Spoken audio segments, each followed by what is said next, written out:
Stoveleg Media, igniting conversation. Welcome to True Crime to Go. What can I get for you? All right, I have a complicated order. This is going to be a vengeful ex out for revenge against her ex-boyfriend and his new wife, except the exact opposite. Oh, this is going to be a good one.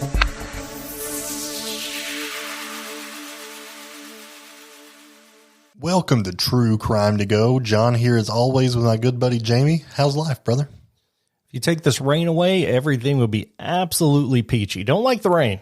Yeah, and it's rained a lot. Kind of like Forrest Gump when it rained for 40 days, 40 nights. Wait, that's Noah's Ark. Anyway, let's talk about some stuff. What are we talking about today? Absolutely. True Crime to Go, true crime case in 10 minutes or less. Today we're talking about Angela Marie Diaz. Angela and her husband were married in the summer of 2016. They seemed really happy. Their marriage was off to a great start. Turns out that her husband's name is Ian Diaz, but in 90% of the material that I found in this research, he was just listed as John Doe, and his name wasn't listed in any court documents. However, it seems that they had a hard time with somebody from Ian's past, and Angela had a hard time with jealousy. You see, her husband had been previously engaged to a woman named Michelle Hadley, and Angela somehow convinced herself that Michelle still wanted her husband and would do anything to get him back. She convinced herself of this so much, in fact, that she willed it into reality. Not long into their marriage, Angela started receiving threatening messages that appeared to have come from Michelle Hadley. Here are just a few examples of those.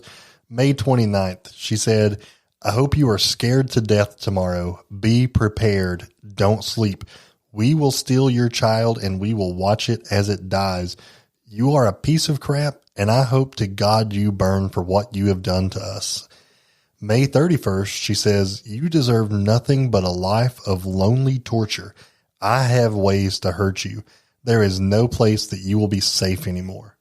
Again on June 1st, "You might be beautiful. You might be the one he married, but you are still a sinner and must be punished. I will make sure you are reminded of your place by force." And then the next day, June 2nd, "I know you are leaving work. I watch you as you walk. Let's play a game." That's some really scary stuff. And again, this happened in 2016. It's like whoever wrote these went and watched a bunch of 1990s horror movies or like Scream and I Know What You Did Last Summer and just took bits from those to write these letters.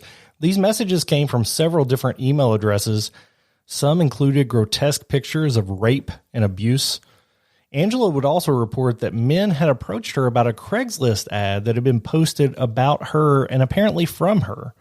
Allegedly, the ads had posted that Angela wanted someone to have sex with her but to pretend to rape her and not to stop no matter how much she refused or begged. In fact, after this complaint, police confronted two men on Angela's street that admitted they were responding to this ad. At this point, all of Angela's claims seemed to add up. She had the messages. The Craigslist ad was there, and men were actually responding to it. So Michelle Hadley was put into custody. She would come home from a date on June 24th, 2016 to be arrested after a 911 call was placed from Angela that she had been attacked by someone in her garage who was responding to the Craigslist ad.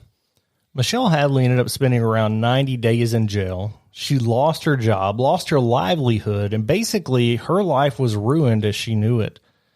But during the time she was in jail, John, what seemed like an open and shut case against her started to change. The truth began to come to light. All of the threatening emails sent, as well as the Craigslist ad posted, came from either Angela's house or Angela's dad's apartment. Angela had faked this entire thing. She had used some pretty advanced techniques to hide evidence and nearly got away with it. She used external servers and VPNs and all these fancy computer networks to try to hide her real identity. So it's almost as if she had help. And some believe that her husband Ian may have been heavily involved, as he was involved working with law enforcement. He knew of ways to try to circumvent detection, and he may have also had a grudge against Hadley. Hadley accused the police department of not fully investigating in order to protect one of their own. Angela was also caught falsifying information about being pregnant during this time and about having cervical cancer. On October 17th, 2017, Angela pleaded guilty to 10 felony charges, including false imprisonment and perjury. She would strike a deal with the prosecutors and was given 5 years in prison. She's now serving time at the McFarland Female Community Reentry Facility in Central California. Michelle Hadley, of course, is still pursuing civil litigation as she is trying to restart her life that had been ruined from her arrest. So, John, we got this, I don't know, you normally see these types of behaviors from the ex or from the person that didn't end up with the individual they thought was the love of their life. But here we have kind of reverse revenge in a lot of ways. This story doesn't make a lot of sense to me, but it's surely creepy.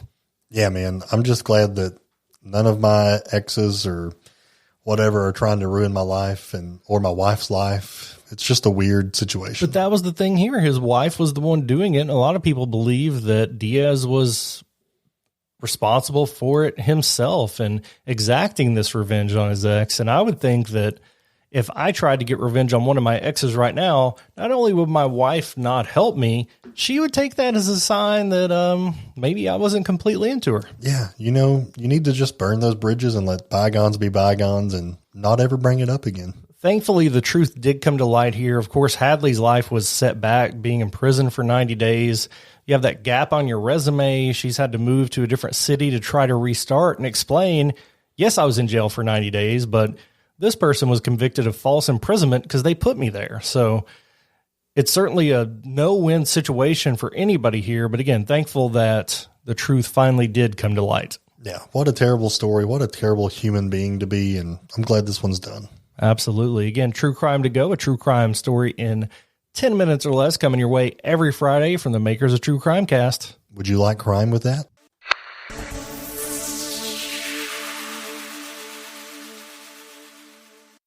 You've listened to True Crimecast, distributed by Stoveleg Media.